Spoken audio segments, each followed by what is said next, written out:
Welcome to my channel GSP Studies. Get ready for the dictation. 5 seconds. Start. Mr. Speaker, sir, I welcome this opportunity which has been provided by this honorable house to discuss this statement which I made the other day before the honorable members. I welcome this opportunity for two reasons. First, it gives me an opportunity of removing some misgivings which are entertained by the honorable members. At the same time, it will also give me an opportunity to clarify some of the details of this statement which I have made before this house. Before doing that, I would like to make a few observations, and these are that some of the honorable members have expressed views that so far as the matter of food is concerned, it has to be treated as a national problem. I do agree with those honorable members who have suggested that so far as this problem is concerned, let us have a national outlook and let us not bring politics into it.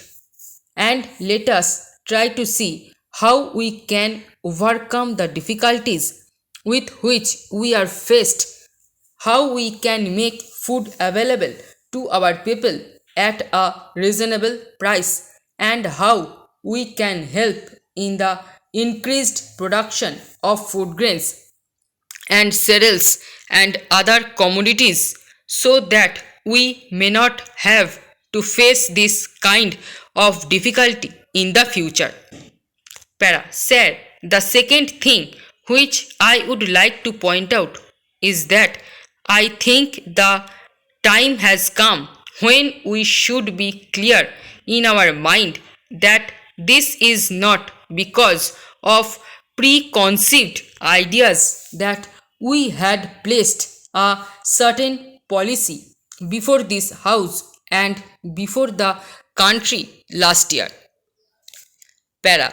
We thought that the policy of takeover would help us in having an effective control over the surplus so that there may be scope for speculations on the one hand and there may be no distortion of prices on the other hand, and it may be possible for us to provide the food grains which are the essential commodities for the existence of our people at a reasonable price to our people and particularly the vulnerable sections.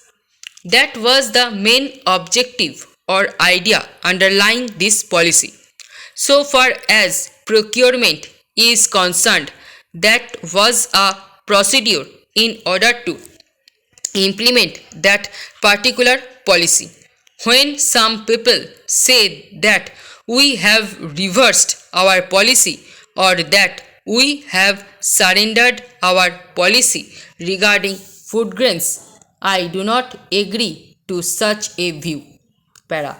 So far as my friend Mr. Mishra is concerned, and so far as my friend Mr. Modhu is concerned, they did not expect much good out of the policy which we have enunciated this time, but they have not told us what is the better policy which can serve the objective which we have placed before ourselves. Para. Sir, I would like to point out one thing. There is no question of surrender and there is no question of reversal in out policy. I can reiterate and emphasize that so far as this government and our party are concerned, we accept the socialist path as the proper path for the purpose of development and progress of this country. We are very clear about this. We shall pursue this path. Maybe that we may have to change the direction from time to time. But we hope that the goal that we have set before ourselves will be achieved in the long run. Para. Now the question before us is this. Why did the policy which we had placed before the House and was accepted by it was not a success? Question mark. I can give you a number of reasons for this. One of the main reasons why the policy had failed is this.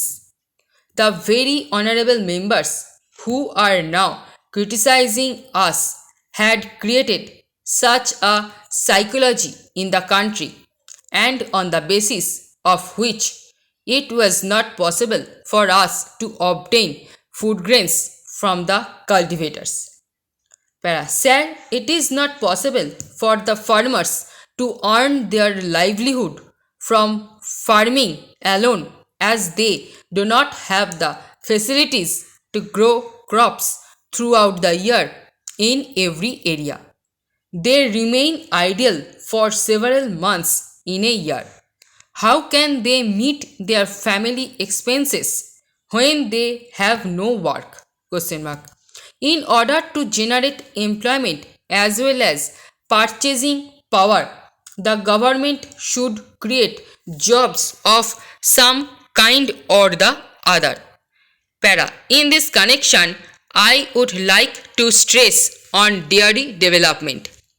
If the rural people get facilities like loan to buy good variety of cows and buffaloes, and also some help under the centrally sponsored scheme, they will be able to produce milk and milk products.